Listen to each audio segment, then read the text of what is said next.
The smoke from a dozen different alien cigarettes filled the back room of Murphy's Cantina on Nexus Station. Captain Jake Morrison sat at the round metal table, his cards held close to his chest. The weekly high-stakes game had been going on for 3 hours now, and Jake was having the best night of his smuggling career. Around the table sat some of the most dangerous beings in this sector of space. To his left was Krell, a 7-foot-tall reptilian with scales that changed color when he lied. The arms dealer had been losing badly all night, and his scales kept shifting from green to angry red.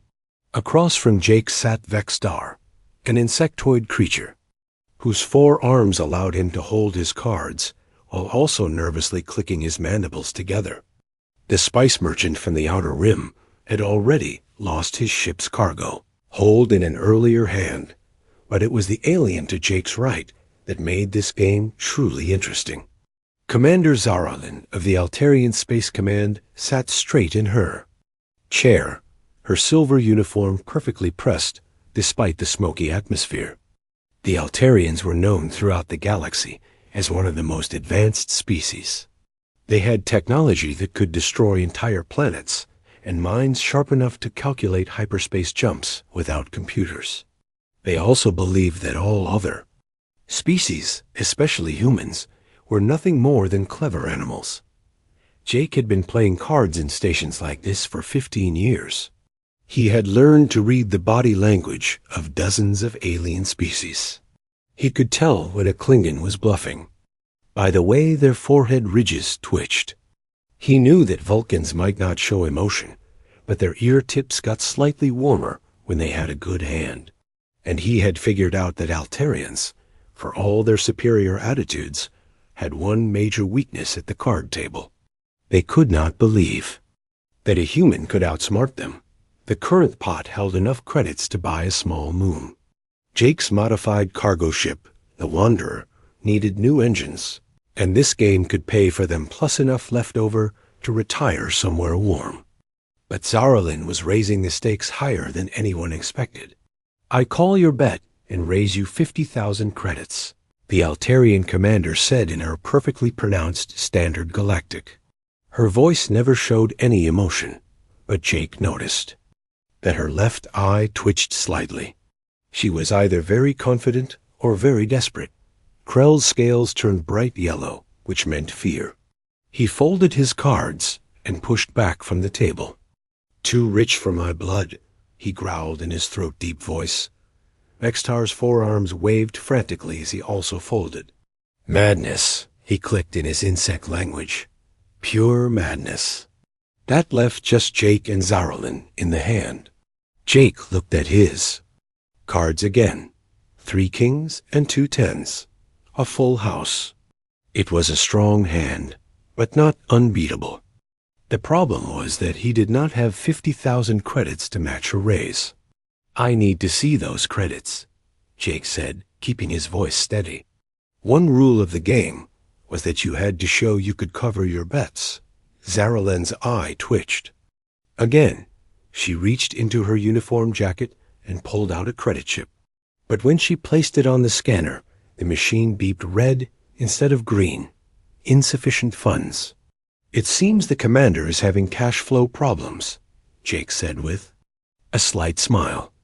The Altarian's face remained calm, but Jake could see anger building behind her silver eyes. Being embarrassed in front of lesser species was probably the worst thing that could happen to someone like her. "I have something better than credits," Zaralin said finally. "Something worth far more than 50,000. "I'm listening," Jake replied. "My personal research assistant, Dr. Kira Velshawn, is one of the finest xenobiologists in the Altarian Science Directorate. She has studied primitive species across 17 sectors. Her knowledge and skills are worth at least 100,000 credits on the open market." Jake felt his heartbeat speed up, but he kept his face blank. Having an Altarian scientist working for him would be incredibly valuable. The advanced medical knowledge alone could save his life dozens of times over. And the technology access. she might provide could make him rich beyond his dreams. You want to bet a person? Jake asked. She is bound to me by debt contract, Zaralyn explained. The contract can be transferred. Completely legal under station law. Jake knew about debt contracts. They were common throughout the galaxy, a way for people to work off money they owed. But betting a person in a card game felt different, even if it was technically legal. Bring her here, Jake said. I want to see what I might be winning. Zaralyn spoke into her wrist communicator in rapid Altarian. A few minutes later, the cantina's back door opened. The woman who walked in made everyone in the room stop talking. Dr. Kira Velshan was beautiful in the way that only Altarians could be. Her skin had a slight blue tint that seemed to glow in the dim light. Her hair was white as starlight and fell in perfect waves to her shoulders. But it was her eyes that caught Jake's attention. They were silver like her commander's, but they held intelligence and curiosity that seemed to examine everything around her. She wore a simple gray research outfit that could not hide her graceful movements. When she looked at Jake, he felt like she was studying him the way a scientist might study an interesting insect. Dr. Velshan, Zaralyn said in Standard Galactic so everyone could understand, you may be changing employers tonight. The scientist's silver eyes widened slightly. Commander, surely you do not mean. I mean exactly what I said. Zaralyn cut her off. Your contract may be transferred to this human if I lose this hand. Jake watched Dr. Velshan's face carefully. He saw surprise, then anger, then something that looked like fear. But underneath it all, he thought he saw something else. Curiosity. She was studying the situation like it was a scientific problem to be solved. Do you agree to this? Jake asked her directly. Dr. Velshan looked at him for a long moment.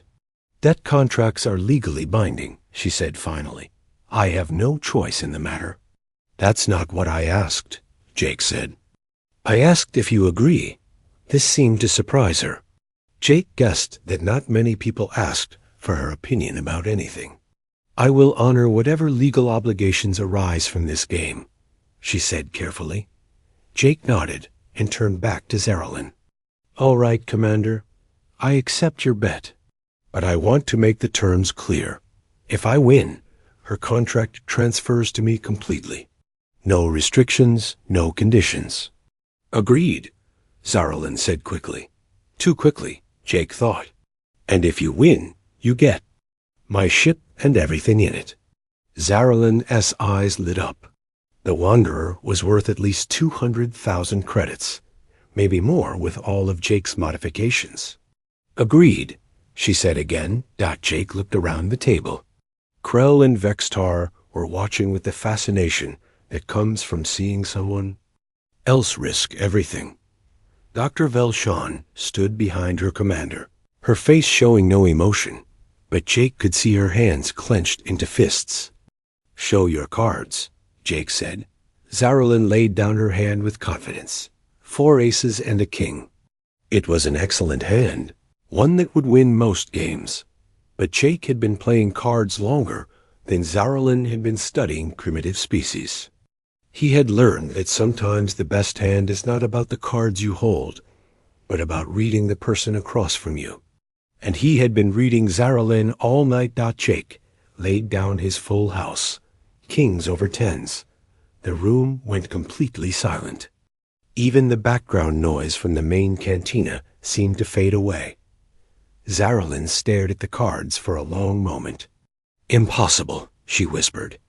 Actually, Jake said calmly, it's just poker. The Altarian commander's perfect composure finally cracked. Her hands shook slightly as she realized what had happened. She had just lost her research assistant to a human smuggler in a card game. The debt contract, Jake said, holding out his hand. Zaralyn reached into her jacket and pulled out a small data pad. She pressed her thumb to it, then handed it to Jake. When he pressed his own thumb to the scanner, the device beeped green. Contract. Transferred, the machine's voice announced. Dr. Kira Velshan is now bound to Captain Jake Morrison. Jake looked up at Dr. Velshan. She was staring at him with an expression he could not read. Fear, anger, curiosity, and something else were all mixed together in her silver eyes. "Well, Doc," Jake said, standing up from the table. "Looks like you're working for me now." Dr. Kira Velshan followed Jake Morrison through the narrow corridors of Nexus Station, her mind racing with disbelief. 3 hours ago, she had been a respected scientist working for the Altarian Space Command. Now she belonged to a human smuggler who smelled like engine oil and cheap alcohol. The human walked ahead of her with confident steps, nodding to various aliens as they passed. Some were clearly criminals. Others looked like merchants or travelers. But they all seemed to know Jake Morrison, and they all treated him with a mixture of respect and wariness. "Where are we going?" Kira asked, trying to keep the anger out of her voice. "My ship," Jake replied without turning around. "The Wanderer. She's docked in May 17. Kira had studied humans for years, but always from a safe distance. There. Files described them as impulsive, violent, and barely intelligent enough for space travel. Yet this human had just outsmarted one of the finest tactical minds in the Altarian military. The contradiction bothered her scientific mind. They reached the docking bay, and Jake pressed his palm to his scanner. The heavy doors slid open with a grinding sound that suggested they needed maintenance. Inside, Kira saw a cargo ship that looked like it had been built from spare parts and held together with hope. The Wanderer was definitely human-made, with the blocky, practical design that humans seemed to prefer. But as they got closer, Kira noticed modifications that showed real intelligence. The engines had been upgraded with parts from at least 4 different species. The sensor array was a clever combination of human durability and Altarian precision. Someone had spent years turning this basic cargo hauler into something special. "She's not much to look at," Jake said, noticing her examination. "But she's fast, reliable, and she's kept me alive for 15 years. They climbed the loading ramp into the cargo hold. A smell hit Kira immediately, a mixture of exotic spices, machine oil, and something that might have been alien perfume. Boxes and containers were stacked neatly along the walls, each one labeled in Jake's handwriting. "What do you smuggle?" Kira asked before she could stop herself. Jake looked back at her with surprise. "You really want to know? I am a scientist. I want to know everything." Jake gestured around the cargo hold. "Medical supplies to planets under quarantine. Food to colonies that the Federation has forgotten. Sometimes weapons to people who need to defend themselves. And sometimes," he pointed to a small container near the back, "I carry archaeological artifacts that certain governments would rather keep buried." Kira frowned. "That is illegal." "Most of what I do is illegal according to somebody," Jake said. With a shrug, the question is whether it's wrong. They moved through the ship toward the front. The corridors were narrow but clean, with handholds welded to the walls for zero-gravity maneuvering. Everything showed signs of constant maintenance and care. The ship's common area was larger than Kira expected. A small table with built-in magnetic strips held playing cards and data pads. Cooking facilities lined one wall, with storage containers labeled in several different languages. A large view screen dominated the opposite wall, currently showing a view of the station's docking bay. "This is where you'll be staying," Jake said, opening a door to reveal a small cabin. It held a bed, a desk, and storage compartments built into the walls. "It's not fancy, but it's private, and the environmental controls work." Kira stepped inside and looked around. The cabin was actually larger than her quarters on the Altarian research vessel, and it was definitely cleaner than anything she had expected on a smuggler ship. "I don't understand," she said, turning back to Jake. "Why are you being kind to me?" Jake leaned against the doorframe. What did you expect? You won me in a card game. According to the debt contract, I am your property now. Most humans would. She paused, not wanting to finish the thought. Most humans would what? Jake asked, his voice suddenly harder. The research shows that humans treat their possessions as tools to be used. Jake was quiet for a long moment. When he spoke again, his voice was calm, but serious. Doc, I've got news for you. Your research is wrong about a lot of things. He pushed off from the doorframe and walked to the common area. Kira followed, curious despite herself. I won your contract, Jake said, settling into a chair. That means you owe me the same work you owed Commander Zerlin. But I'm not interested in owning people. What I need is someone smart enough to help me do my job better. What kind of help? Medical knowledge, for one thing. I carry a lot of pharmaceuticals, and I need someone who understands how they work and what they do. Scientific expertise for another. Sometimes I find things that I don't understand, and I need someone who can tell me if they're valuable or dangerous. Kira sat down across from him, her scientific curiosity overcoming her anger. You want me to be your consultant? I want you to be my partner, Jake said. Someone who can help me make better decisions and keep us both alive. And if I refuse? Jake spread his hands. Then you refuse. I'm not going to force you to do anything, but remember, your contract still exists. If you don't work it off with me, you'll end up working it off with someone else. And I guarantee you won't like the alternatives. Kira considered this. She had seen the slave markets on some of the Outer Rim worlds. The thought of ending up there made her stomach turn. What would be my first assignment? She asked.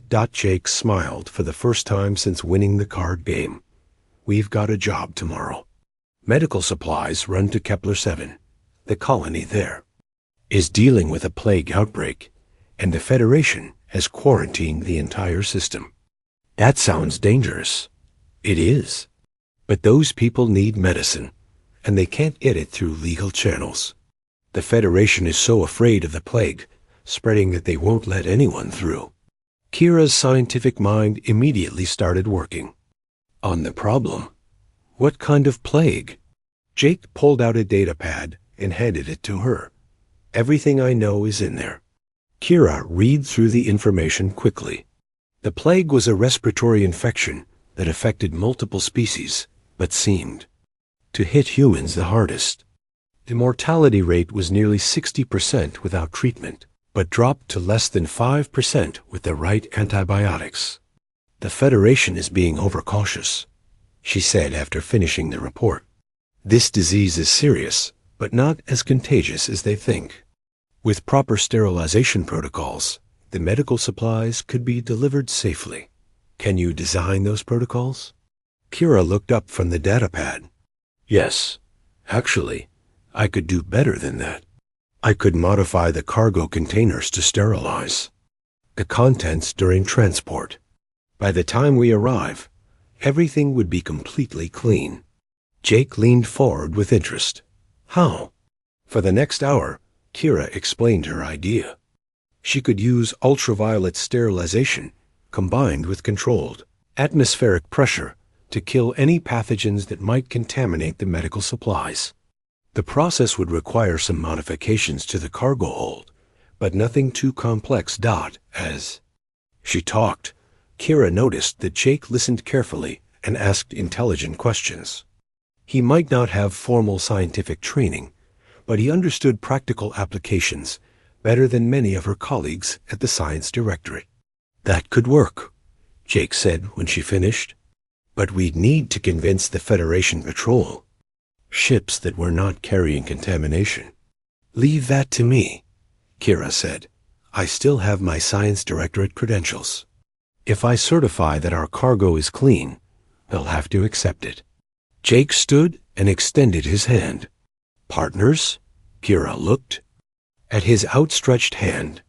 In Eltarian culture, physical contact between strangers was considered inappropriate. But she was no longer operating under Altarian rules. She reached out and shook his hand. Partners. The next morning, they began loading medical supplies into the Wanderer's cargo hold.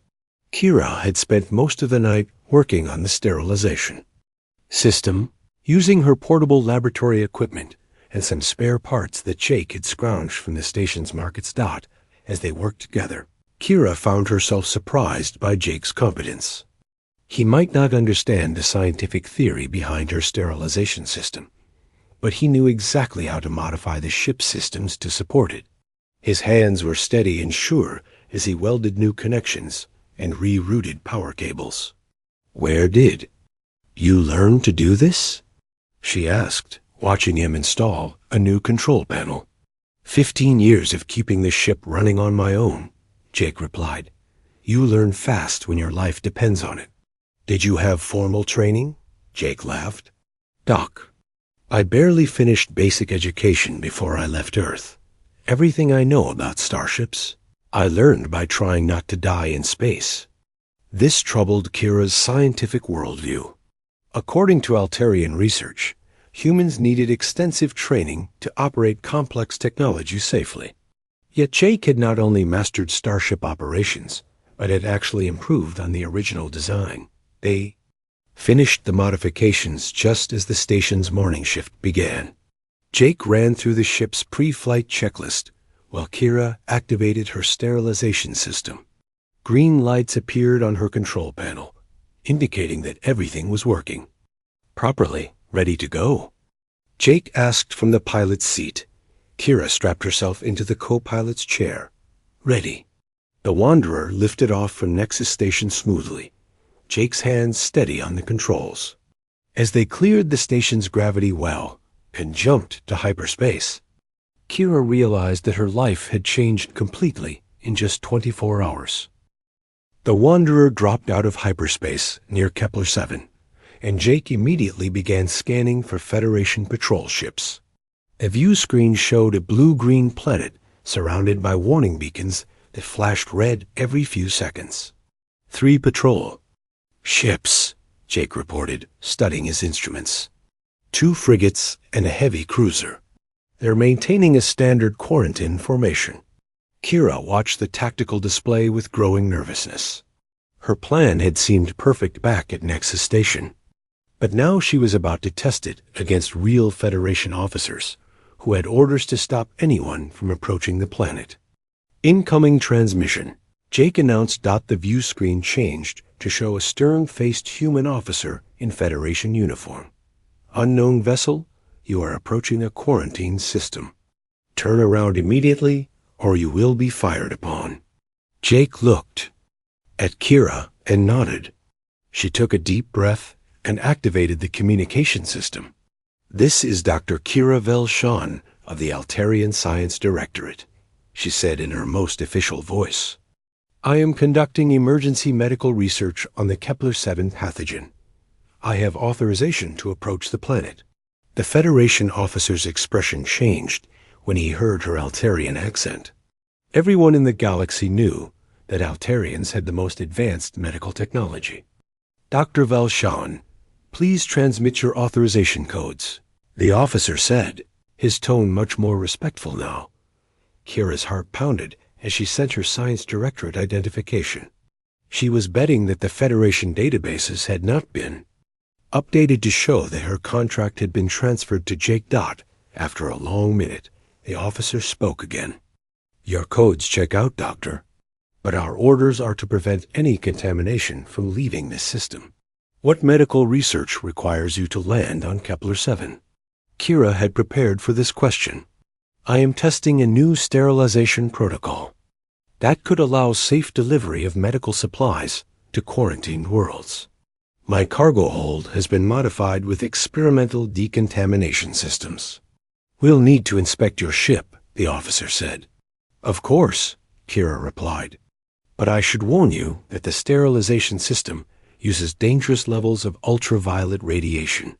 Your inspection team will need full protective gear." Jake raised an eyebrow at this addition to their plan, but said nothing. An hour later, a Federation shuttle docked with the Wanderer. 3 officers in full environmental suits came aboard, their faces hidden behind reflective visors. Kira met them at the airlock, wearing her own protective gear. "The decontamination system is active," she explained, leading them to the cargo hold. "All medical supplies are being subjected to continuous sterilization during transport."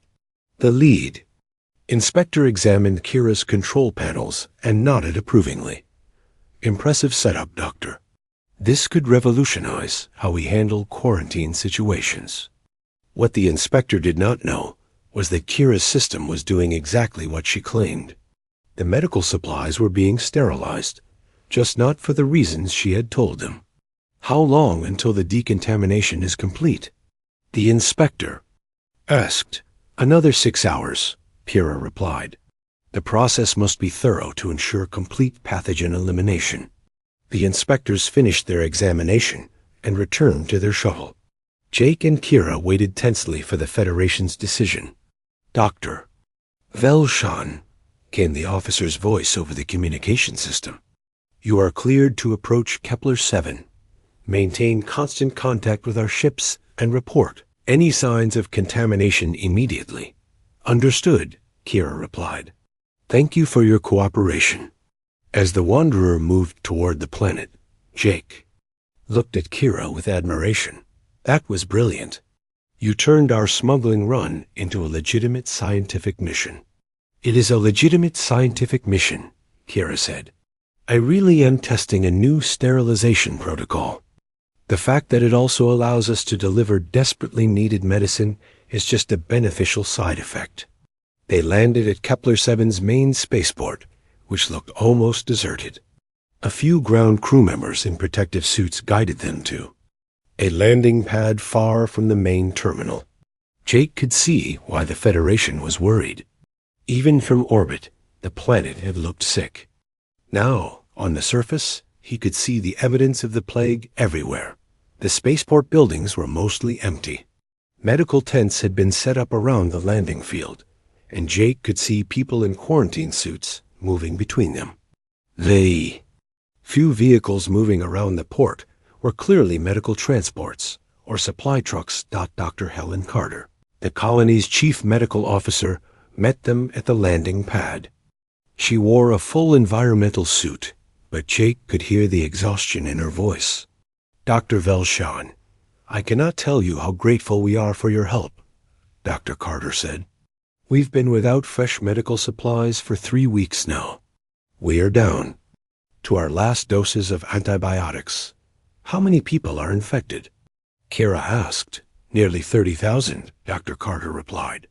"That's about a third of our total population. The mortality rate is climbing because we're running out of medicine." Jake and Kira spent the next 4 hours unloading medical supplies. Everything that came out of the cargo hold was completely sterile, just as Kira had promised the Federation. Inspectors, but more importantly, it was exactly what the colony needed to fight the plague. As they worked, Kira noticed something strange. She had studied the plague data extensively, but seeing the actual patients gave her new insights. The disease seemed to affect different species in unexpected ways. "Dr. Carter," she said during a break, "may I examine some of your medical records? I'm noticing patterns that don't match the Federation reports." "Of course," Dr. Carter replied. "Any help you can give us would be appreciated." Kira spent the next 2 hours studying patient data on her portable computer. What she found made her frown with concentration. "Jake," she said finally, "I need to collect some samples to take back." "With us. Is that safe?" Jake asked. "If I use proper containment protocols, yes. But I think this plague is not what everyone believes it to be." "What do you mean?" Kira showed him her analysis on the computer screen. "Look at the infection patterns. Humans are getting sick at a much higher rate than other species, but they're also recovering faster when they get proper treatment. It's almost like the disease was designed to affect humans specifically." Jake felt a chill that had nothing to do with the planet's cool air. "Designed? I cannot be certain without more analysis," Kira said. But the genetic markers are too specific to be natural. This plague shows signs of artificial modification. They finished unloading the medical supplies and prepared to leave. Dr. Carter thanked them repeatedly, and Jake could see tears in her eyes behind her protective visor. "You've saved thousands of lives today," she said, "both of you." As the Wanderer lifted off from Kepler-7, Kira immediately began analyzing the samples she had collected. Jake flew them to a safe distance from the planet and then activated the autopilot. "What are you finding?" he asked, looking over her shoulder at the laboratory equipment she had set up in the common area. "This is definitely artificial," Kira sighed, pointing to readings on her screen. "Someone created this plague specifically to target human genetic markers. But they made a mistake in the design." "What kind of mistake?" "They made it too effective against humans. A natural plague that killed 60% of its victims would burn itself out quickly. This one was designed to spread fast and hit humans hard, but the creators did not account for human immune system adaptability." Jake sat down heavily in a chair. "Someone is trying to wipe out humanity." "Not wipe out," Kira corrected. "Control. If you can make humans dependent on specific medicines that only you can control human colonies throughout the galaxy. Do you know who's behind it?" Kira hesitated before answering. "The genetic modifications show techniques that are used by only a few species. Altarians are one of them." Jake looked at her sharply. "Your own people? Possibly. But there are others with similar technology. I need more data to be certain." As they flew back toward Federation space, Kira continued her analysis. Jake found himself watching her work with growing respect. She approached the problem like a detective, following clues and testing theories until she found answers. "There's something else," Kira said after several hours. "I found traces of an antidote in some of the medical supplies we delivered. Someone has been testing countermeasures." "Testing them on who?" "On the colonists of Kepler-7. They've been using that colony as a laboratory to perfect both the plague and its cure."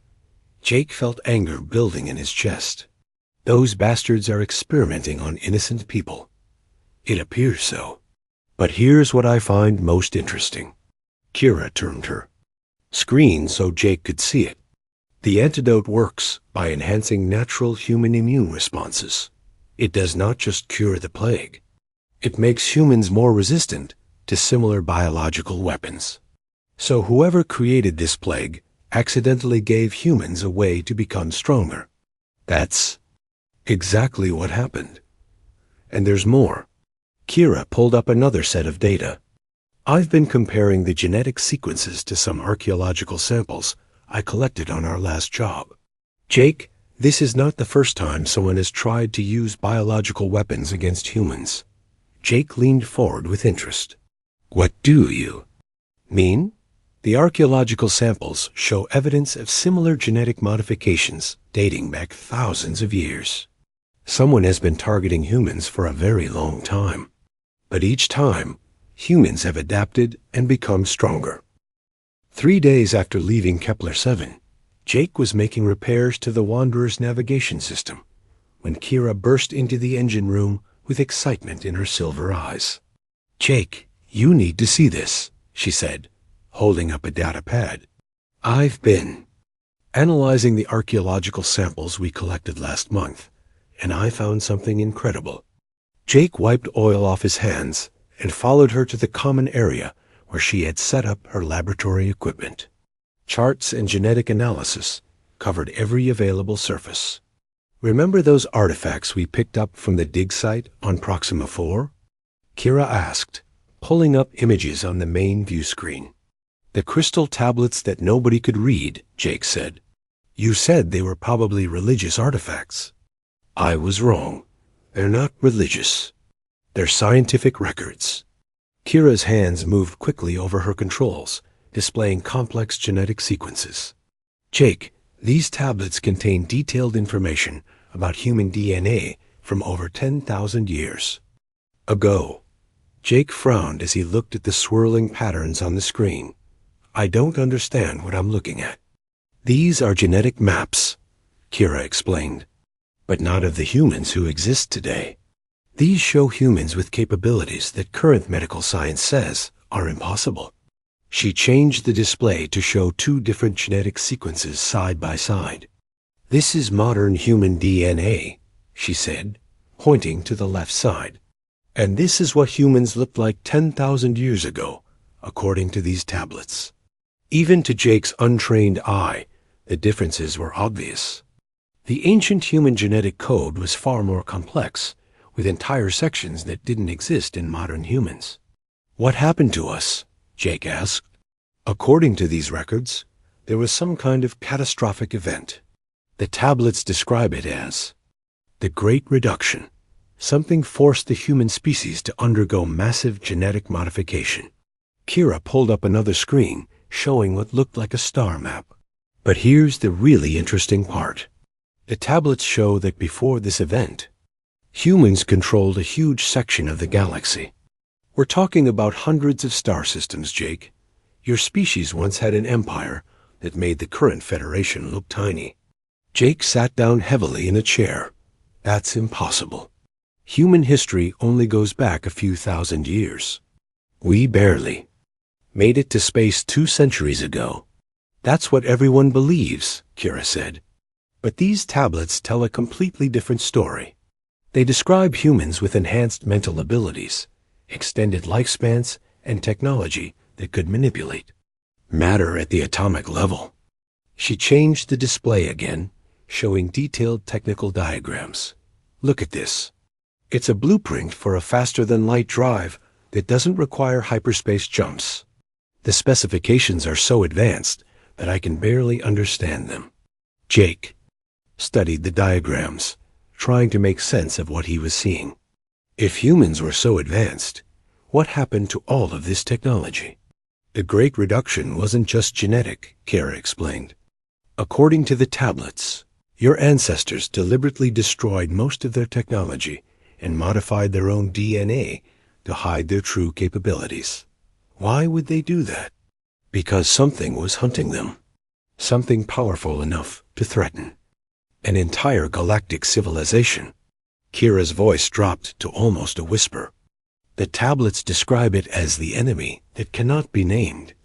They were so afraid of this threat that they chose to appear primitive rather than risk being found. Jake thought about this revelation. So modern humans are what's left after our ancestors went into hiding? Not just hiding, Kira said. The genetic modifications were designed to be temporary. Your ancestors expected their descendants to eventually recover their full capabilities when the threat was gone. Are you saying that humans today could develop these abilities? I think some of you already are. Kira turned to look at Jake. Directly. Think about your own experiences.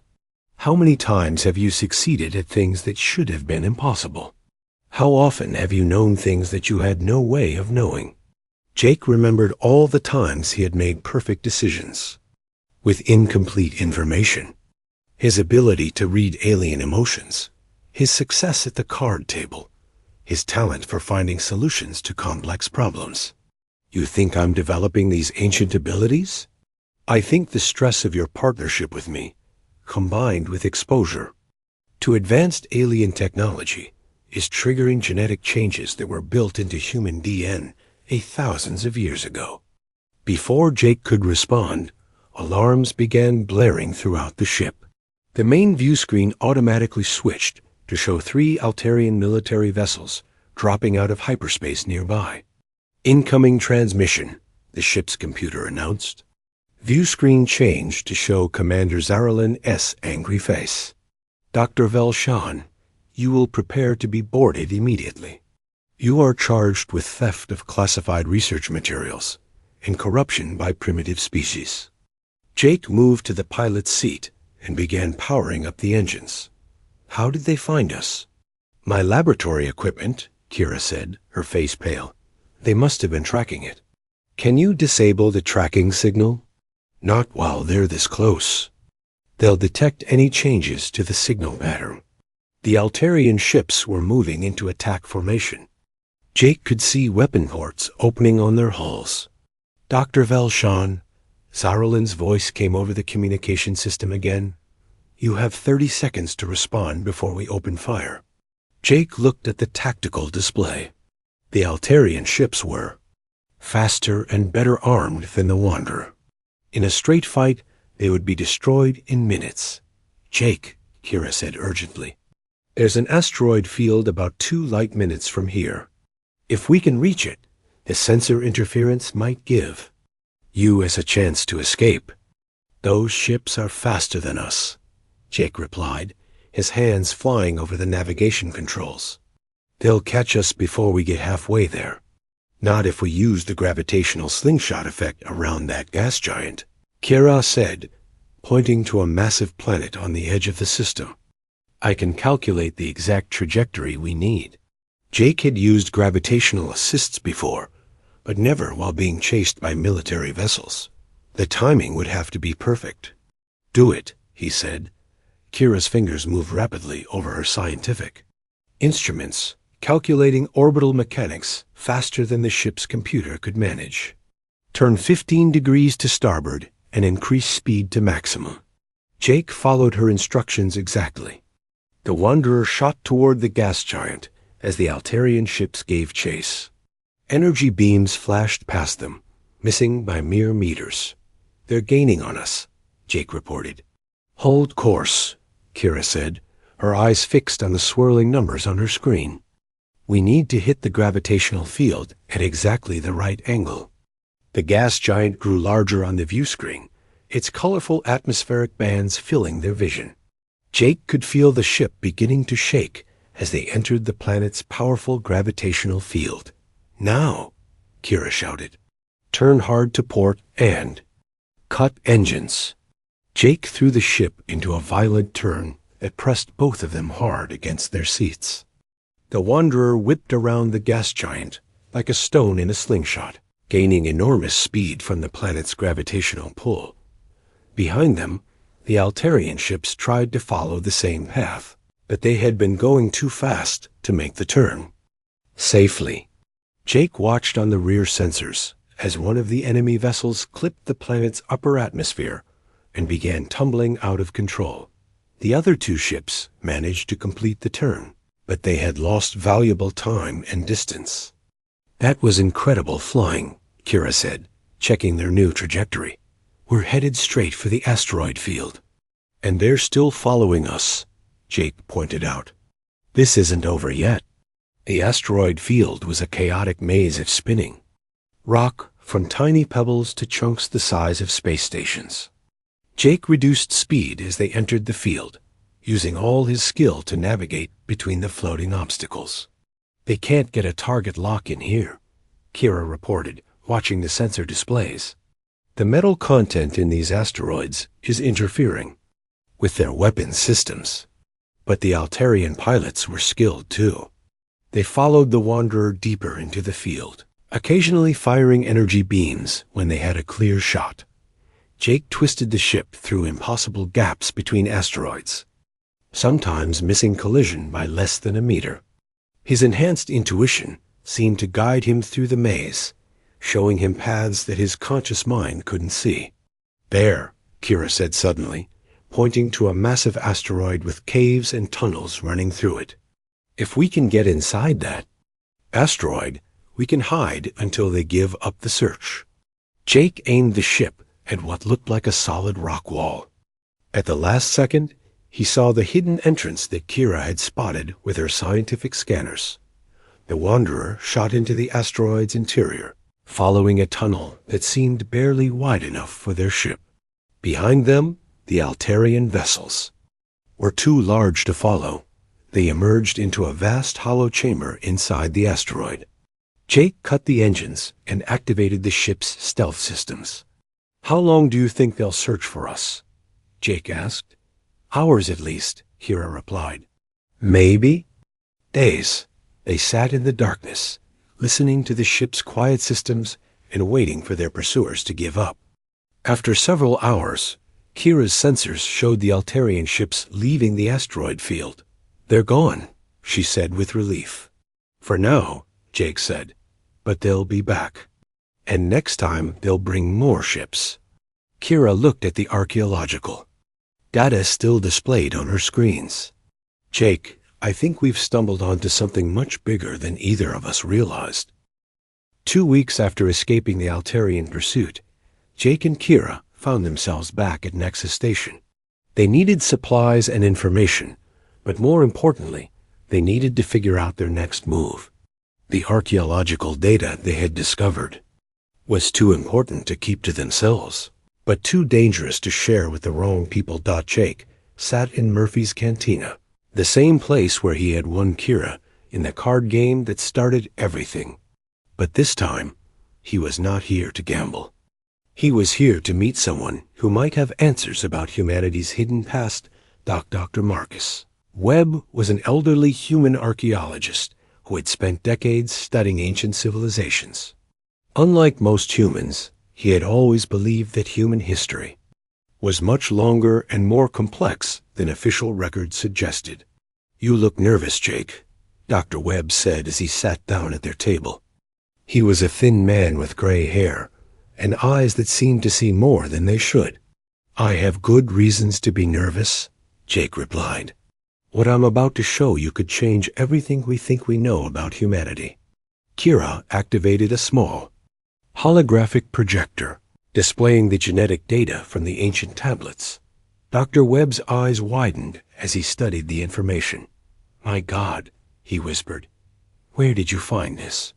"Proxima 4, Kira said.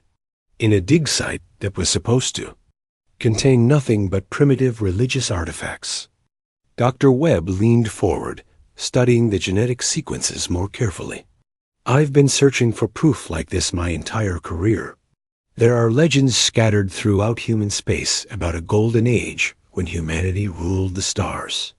But the evidence was always destroyed or hidden." "Hidden by who?" Jake asked. "That's the question, isn't it?" Dr. Webb said. "But I think I might have some answers." "Jake, do you remember the stories your grandfather used to tell you about the old days?" Jake was surprised. "How do you know about my grandfather?" "Because I knew him." Tom Morrison was one of the few humans who remembered the truth about our heritage. He was part of a secret group that worked to preserve knowledge about humanity's real history. Kira looked between the two men with confusion. What secret group? Dr. Webb glanced around the cantina to make sure no one was listening. "We called ourselves the Keepers. For generations, we've been collecting evidence about humanity's past and protecting humans who show signs of developing their ancestral abilities." "You knew about Jake's enhanced capabilities?" Kira asked. "I suspected. The Morrison family has always produced individuals with unusual talents. Your grandfather could predict weather patterns with incredible accuracy. Your father had an intuitive understanding of mechanical systems that bordered on the supernatural." Jake thought about his father, who had died when Jake was young. He remembered watching his father repair complex machinery without even looking at technical manuals. "What happened to them?" Jake asked. "They were targeted," Dr. Webb said quietly. "Your grandfather died in what looked like an accident. Your father's ship suffered a mysterious engine failure that killed him and your mother." Jake felt anger building in his chest. "Someone murdered my family? We've never been able to prove it, but yes. The same forces that have been suppressing humanity for thousands of years are still active today. They eliminate anyone who gets too close to the truth." Kira pulled up more data on her projector. "The genetic modifications in the ancient tablets show signs of being reversed over time." "Are you saying that humans are naturally recovering their abilities?" "Slowly, yes," Dr. Webb confirmed. "But the process is being interfered with. The plague you investigated on Kepler-7 was just the latest attempt to reset human genetic development." "Reset it how?" Jake asked. "By forcing human DNA to revert to its modified state.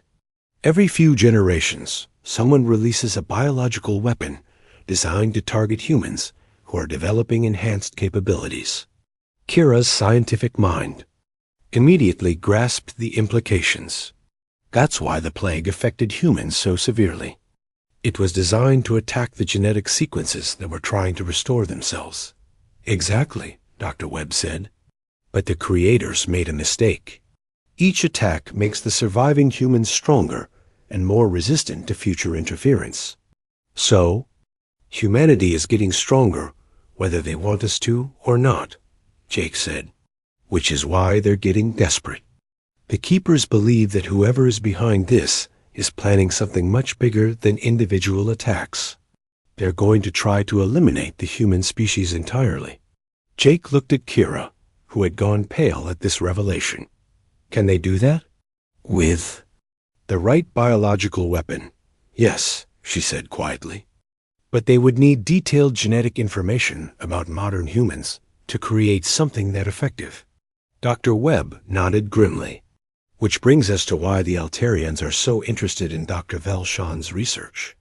Her work on human genetics would give them exactly what they need. The Altarians are behind the suppression? Kira asked, her voice filled with shock. Not all of them, Dr. Webb said. But there's a faction within their government that has been working with other species to control human development. They see humanity's potential as a threat to their own dominance. Jake thought about Commander Zarelin and her obvious hatred for humans. So when I won Kira in that card game, I accidentally captured one of their key researchers. More than that, Dr. Webb said, you created a partnership that they never expected. Human intuition, combined with Altarian scientific knowledge, is exactly what humanity needs to break free from their control. Kira had been quiet during this exchange, but now she spoke up. There's something else.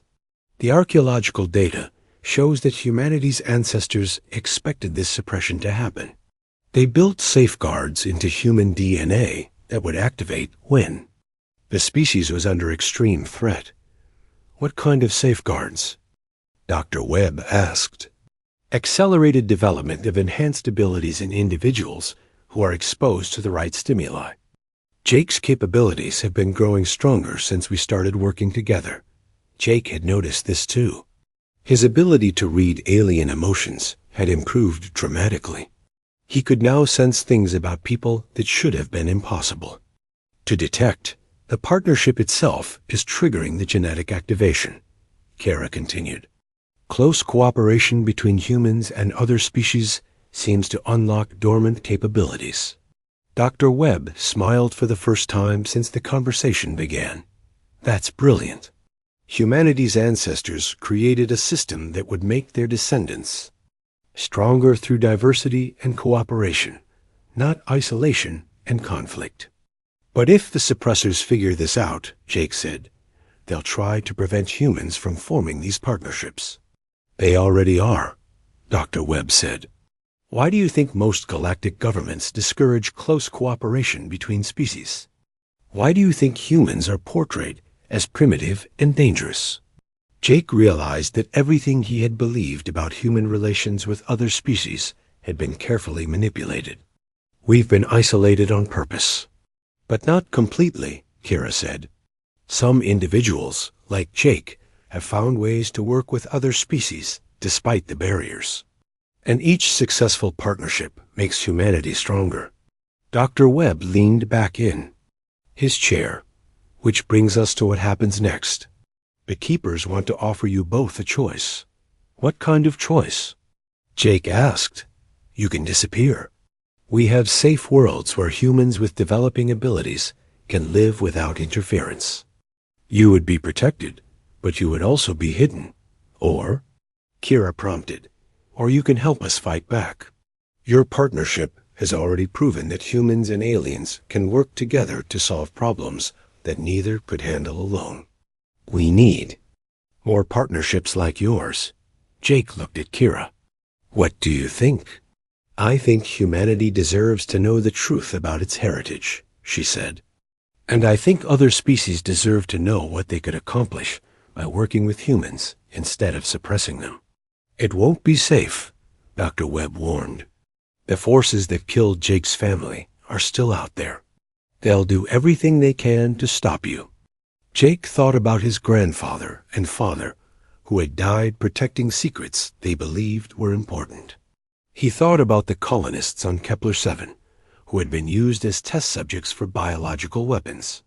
He thought about all the humans throughout the galaxy who were living with artificial limitations on their potential. We're not running, Jake said finally. If humanity has been held back for thousands of years, it's time for that to change. Kira reached across the table and took his hand. Partners? Partners, Jake agreed. Dr. Webb smiled and pulled out a data pad. Then welcome to the Keepers. Your first mission is to establish contact with other human-alien partnerships throughout the galaxy. We need to build a network of cooperation that can't be easily destroyed. As they left Murphy's Cantina, Jake and Kira walked side by side through the corridors of Nexus Station. They were no longer just a smuggler and his reluctant assistant. They were partners in the truest sense, working together to uncover truth and build bridges between species. Their relationship had started with a card game and a debt contract, but it had evolved into something much more important. They had become proof that cooperation between species could unlock potential that neither could achieve alone. The galaxy was full of beings who believed that different species could never truly work together. Jake and Kira were going to prove them wrong, one partnership at a time. And in doing so, they would help humanity reclaim its rightful place among the stars.